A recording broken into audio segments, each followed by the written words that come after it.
Herkese Amerika'dan selamlar. Kanalıma hoş geldiniz. İçeriklerim eğer ilgini çekiyorsa beğenmeyi, yorum atmayı ve abone olmayı, bana destek olmayı es geçmeyin lütfen diyerek başlamak istedim bugün. Amerika ekonomisinde kelimenin tam anlamıyla bu hafta bir deprem yaşanıyor desek yeridir. Manşetler sıcak, veriler karışık ve piyasalar tam bir kaosun ortasında.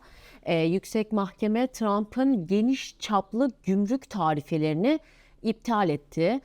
Ama Başkan Trump pes etmek yerine hemen karşı hamle yaparak yeni vergileri de devreye soktu. Bu gelişmelerin piyasaya yansıması ne yazık ki sert oldu. Dow Jones Endeksi günü 822 puanlık bir kayıpla kapattı. Bitcoin ve riskli varlıklarda satış baskısı ne yazık ki derinleşti. Küresel ticaret ağı, yasal boşluklar ve yeni kararnameler arasında artan bu belirsizlikle karşı karşıya kaldılar.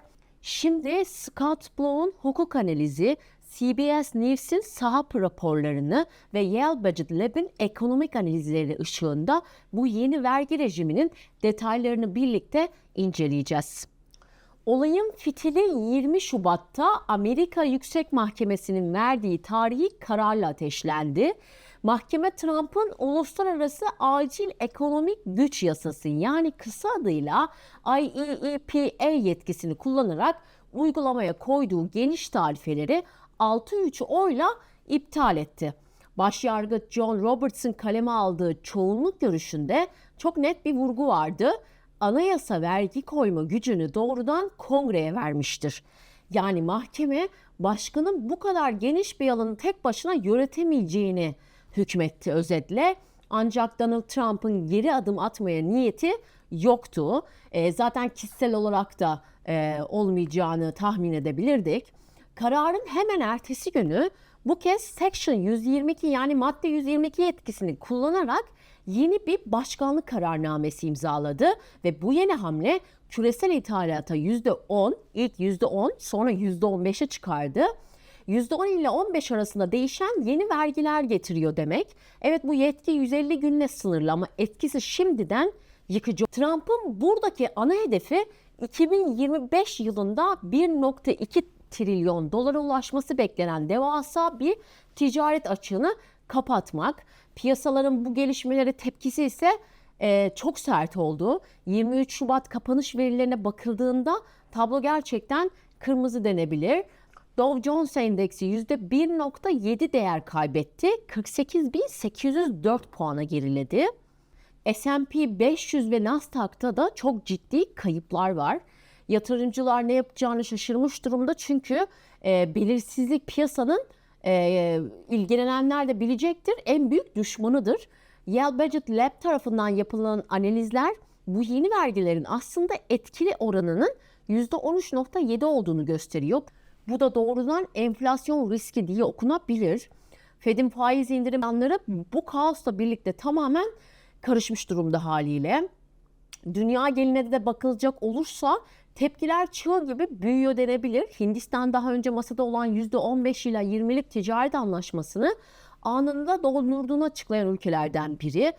Avrupa Parlamentosu'ndan da gelen açıklamalar ise tek bir kelimeyle özetleniyor: tarife kaosu. Amerika Birleşik Devletleri ticaret temsilcisi her ne kadar anlaşmalar devam ediyor gibi bir söylem iletse de sahadaki gerçekler çok farklı okunuyor.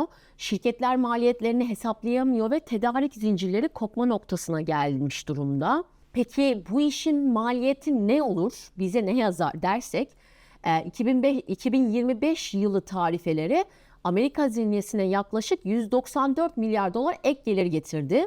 Ancak mahkemenin iptal kararıyla paranın 175 milyar dolarlık kısmının iade edilme riski doğdu. Ve bu bütçede devasa bir delik açabilir nitelikte bir rakam. Öte yandan imalat sektöründeki binlerce iş kaybı gümrük vergilerinin aslında yerli üreticiye de ek maliyet bindirdiğini kanıtlayabilecek cinste. Öte yandan imalat sektöründeki binlerce iş kaybı gümrük vergilerinin aslında yerli üreticiye de ek maliyet bindireceğini kanıtlıyor olabilir. Peki olayın Türkiye ve küresel ticaret eksenindeki etkileri neler olabilir? Bu da oldukça kritik. Peterson Uluslararası Ekonomik Enstitüsü Trump'ın bir sonraki hamlesinin 301. madde üzerinden ülke bazlı doğrudan yaptırımlar olabileceğini öngörüyor. Eğer küresel ticaret savaşı bu yeni cephelere de sıçrarsa Türkiye gibi ihracat odaklı ülkeler arasında ciddi bir baskı oluşturabilir. Özellikle Avrupa tedarik zincirindeki bozulmalar dolaylı yoldan Türkiye'yi de etkileyecektir. CSIS'deki analizde belirtildiği gibi şirketler şu an bir belirsizlik denizinde boğuluyor. Yatırım kararları askıya alınıyor. Büyük fonlar güvenli liman arayışına giriyor. Altının %1,9 oranında yükselmesi de tesadüf değil dolayısıyla. Piyasa fiziksel değerlere kaçıyor ve dolar ise bu siyasi aynı zamanda hukuki çekişmelerin ortasında zayıflama sinyalleri verebilir diyelim. Geçersek eğer Amerika'da vergi savaşı bitmiş değil. Gördüğünüz gibi her kararın akabinde Trump agresif bir karşılık verme eğiliminde, sadece şekil değiştiriyor diyebiliriz. Deyim yerindeyse Yüksek Mahkeme Başkan Trump'ın elini kolunu bağlamaya çalışsa da Beyaz Saray her boşluktan yeni bir hamleyle çıkmaya çalışıyor. Bu durum piyasalarda kalıcı bir volatilite yaratabilir. Önümüzdeki günler 150 günlük bu geçici vergilerin kongrede nasıl bir karşılık bulacağını da gösterecek bizlere. Peki ekonomiyle ilgilenen ve aramızda bizi izleyenler varsa siz bu vergi savaşları ile ilgili ne düşünüyorsunuz? Trump'ın bu inatçı politikası vergiyle ilgili Amerika ekonomisini kurtarır mı? Yoksa küresel bir krizin kapısını mı aralar? Yorumlarınızı mutlaka bekliyorum.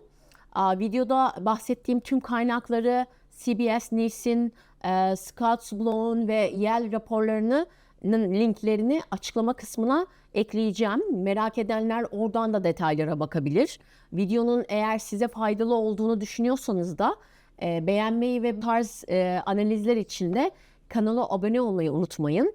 Gelişmeleri takip etmeye çalışacağım. Bir sonraki analizde görüşmek üzere. Hoşça kalın.